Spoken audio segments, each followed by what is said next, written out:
Hi, I'm Annie Botticelli, and welcome to my April 2019 horoscope report for you, where I will give you the need-to-knows for your sign, as well as talk extensively about the general transit energies, the conflicts between them, where they're rolling together, and how you can best use this knowledge of the energies to have the most graceful, productive month possible. Definitely go to my website, anniehelpsyou.com, where you can check out my blog. Among other things, I have every month things about the new moon, the full moon, and how best to use those wonderful energies, and lots of other things there. If you'd like to book a live reading or sign up for my astrology apprenticeship program, you can also do that at anniehelpsyou.com.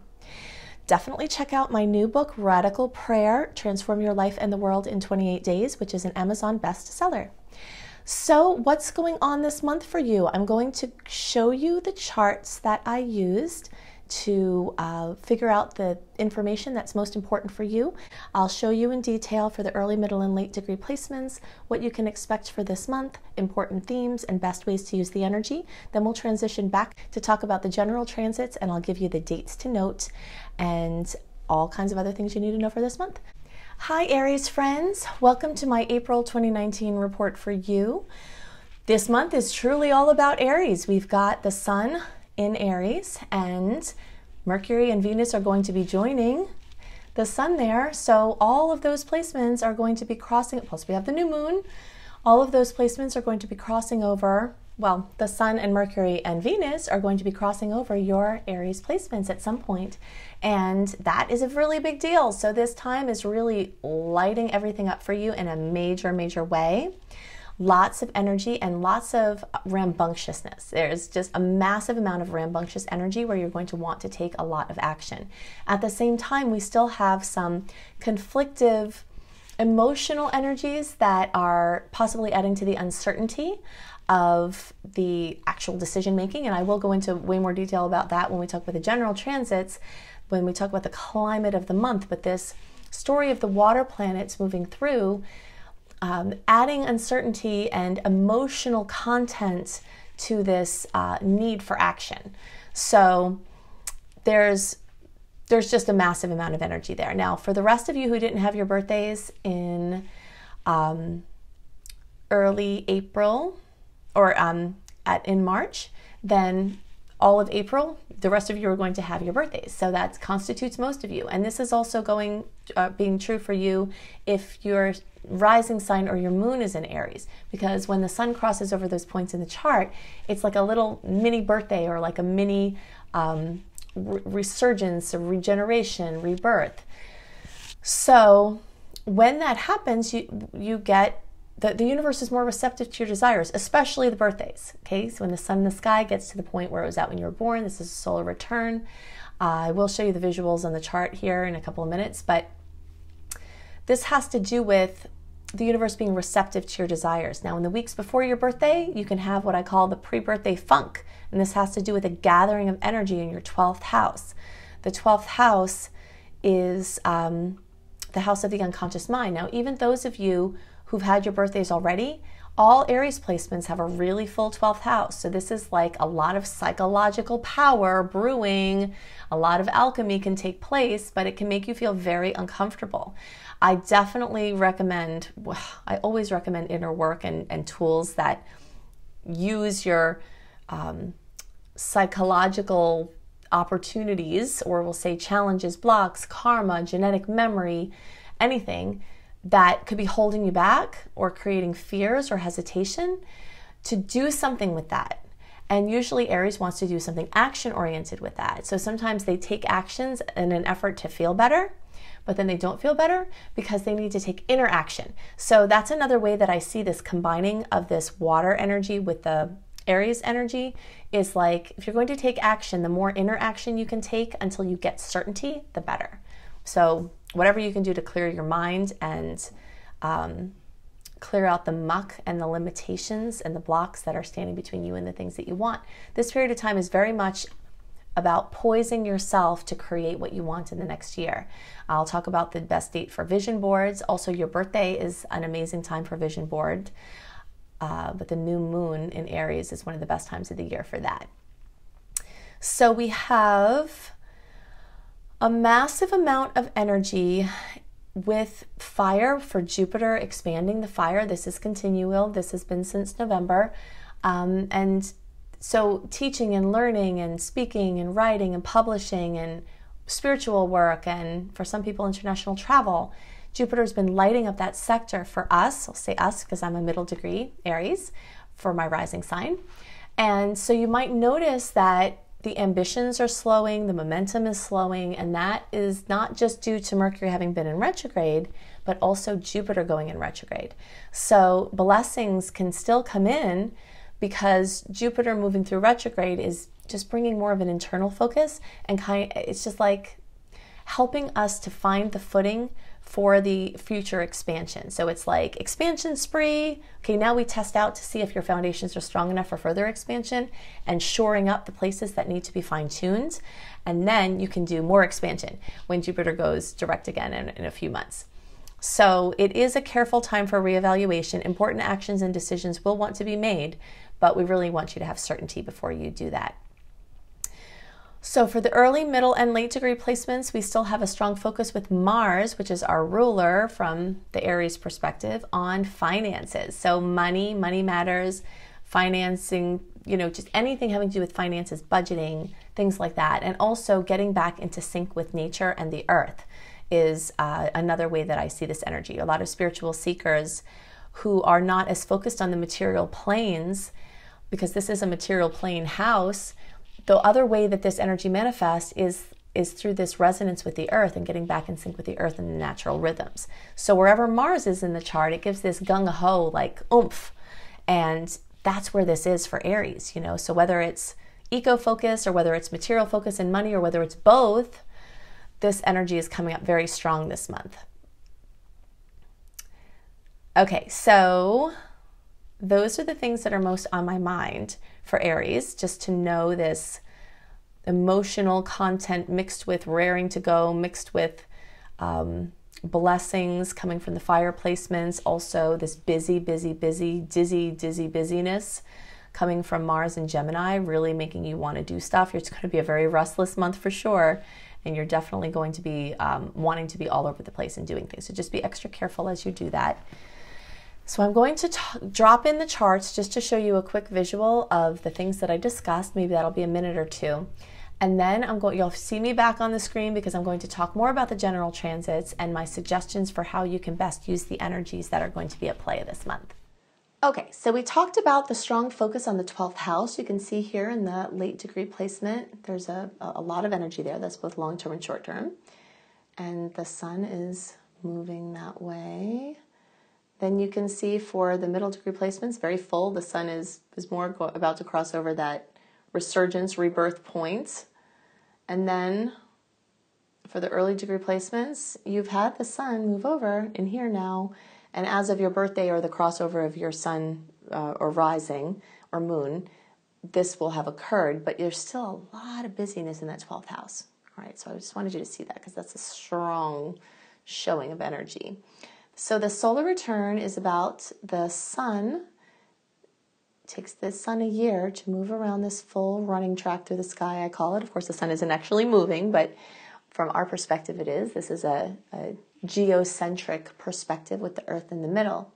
When the sun gets back to the point that it was at when you were born, this is a solar return, and the universe is especially receptive to your wishes at this time. That's where birthday wishes come from.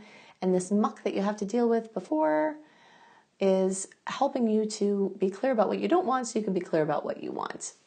You can do a search for Annie Making Wishes Come True to find my video that assists with using astrological power periods to make your wishes come true.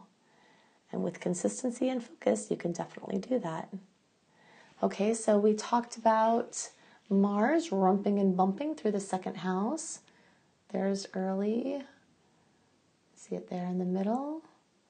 You can see it there, just getting started for the late, but still there.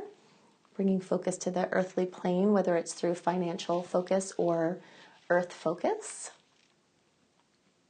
And then we talked about Jupiter expanding the energies of the 9th house, which is that teaching, publishing, learning, traveling, international travel. For you late degree placements, you're just kind of joining the ninth house party here. But then Jupiter is going to go retrograde, so it'll kind of like cool off. But then later in the year, you'll have Jupiter again really strong in that ninth house. Okay, so those are the things that were most on my mind for Aries. Now I want to talk about more of this general transits. I'll give you a couple of dates to watch. And so we'll go into those details now. So the theme for April 2019 for the general transits is the urge for action, but ... And I will explain in detail as to why I'm calling it that. So the astrological new year begins at the end of March each year, and at that time, the sun moves into Aries, which is the astrological new year. Shortly after, or sometimes coinciding with, in this case, shortly after the sun moves into Aries, other personal planets, meaning the ones that are closest to us, start moving into Aries. So the sun will start out the month in Aries. Midway into the month, we'll have Mercury, then Venus is going to follow shortly after in Aries. So all of this action energy will make you want to do something. So adding to the drive for action, Mars is going to be in Gemini. Mars is how we use our energy, and Gemini is all over the place. And it's always really busy. It's thinking, it's talking, it's doing, and it's restless. So we've got Aries energy, which is among the most restless in the zodiac. We've got Gemini energy, which is among the most restless in the zodiac, combining together, and people are going to want to talk and move around and go places and do things. Plus, we will have just gotten out of a watery, Mercury retrograde covered month of March, and people are going to be ready for some action. So this energy all combined can be great for getting things done, but there is a hurriedness about it, and a recklessness, and sometimes not paying attention. So it increases the chances for accidents or doing something, slip-ups in ways that that aren't positive. So you definitely want to be more careful, pay more attention, add some breath, add some consciousness to all of this oomph energy, because you really need to take more caution. This month carries some awkwardness in the way that, although we have all this fire energy and then the important air energy in the Gemini, there will be all of this like pent-up energy to do things, but because there's still energy in Pisces that's transitioning over, this water energy, specifically in Pisces, can bring more of an abstractness, like an uncertainty, an inner focus, and just really not feeling sure. So when you have the combination of like you need to do something, but you don't know exactly what to do, then that can cause a lot of wasted energy, just putting a whole bunch of energy into something and then a couple of weeks later realizing, as the Mercury retrograde post-shadow transit energies shift mid-month, that actually the direction is completely different. So you're going to be chomping at the bit at the beginning of April and say, oh, Mercury is direct, time to do stuff. But I really want you to hear that in that first couple of weeks, try to find your certainty before you take action and commit. Mid-month is much better for committing, it's much better for certainty, it's much better for clarity.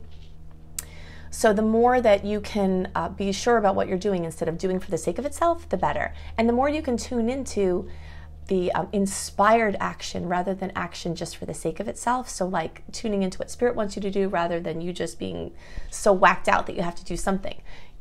So, going to the gym, exercising, doing things that can get this energy out. But of course, be careful when you're doing those things as well, that it's not too aggressive and you don't hurt yourself. So definitely watch the signs and the synchronicities closely, because those will be the things that can help match you with the best path.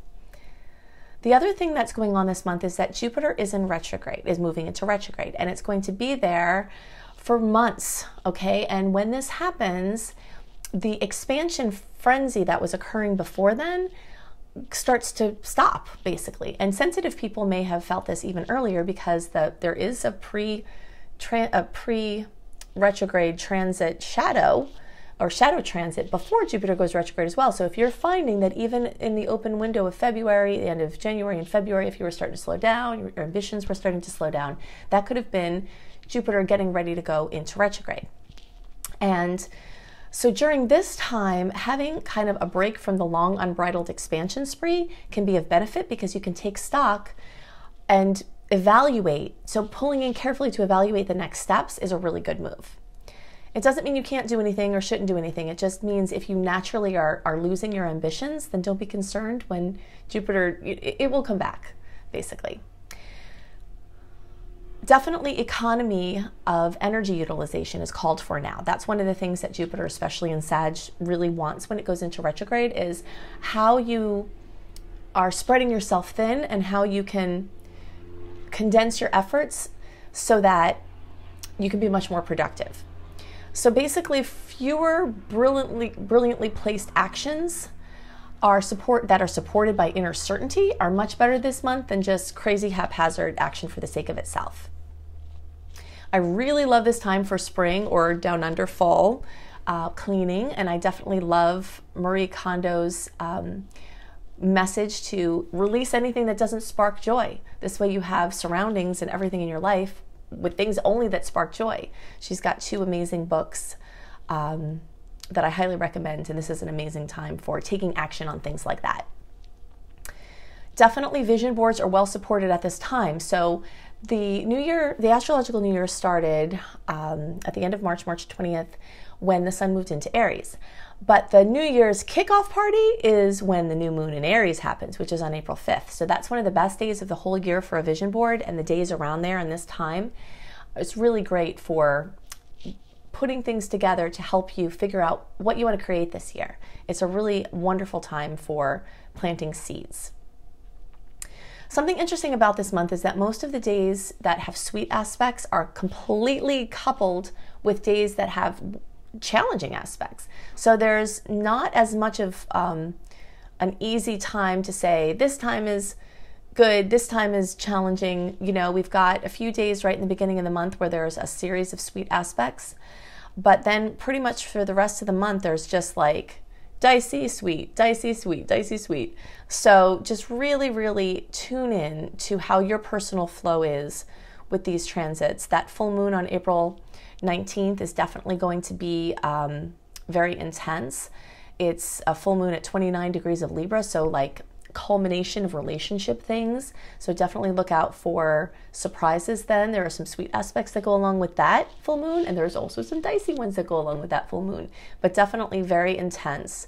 So if you want a detailed list of the dates of each of the aspects and what goes along with those, you can sign up for my free email newsletter at anniehelpsyou.com. When you sign up for my free email newsletter, you also get access to my 28-day virtual coaching program, which is free when you sign up. So you can just go deep in with that, and then plus you'll get this written report in your inbox delivered a month early so that you can have a visual understanding of what's coming. AnnieHelpsYou.com, you can book a live reading with me. You can check out my astrology apprenticeship program if you resonate with how I do astrology and you'd love to learn with me. I also have some other wonderful vocational support courses that you can take, as well as subliminals to help train your mind to create the life you want. I've got all kinds of other goodies on my site. If you'd like written reports, astrology reports, horoscopes from me, you can go to cozybysweetstarlight.com for monthly written horoscopes that often have different information than is in my videos. And there are other blogs there as well too, natural lifestyle blogs. So definitely check those things out, and you can check out my husband's website, iamhelios.com, iamhelios.com. He always has very interesting goodies there, and he does tarot and astrology as well. So I would love for you to check out my new book, Radical Prayer, Transform Your Life and the World in 28 Days. This is an Amazon bestseller, and it is wonderful for anyone who really wants to shift their experience in life in a very simple but powerful way with this beautiful little book. So I hope you have a wonderful month, and I'll see you next month. Bye.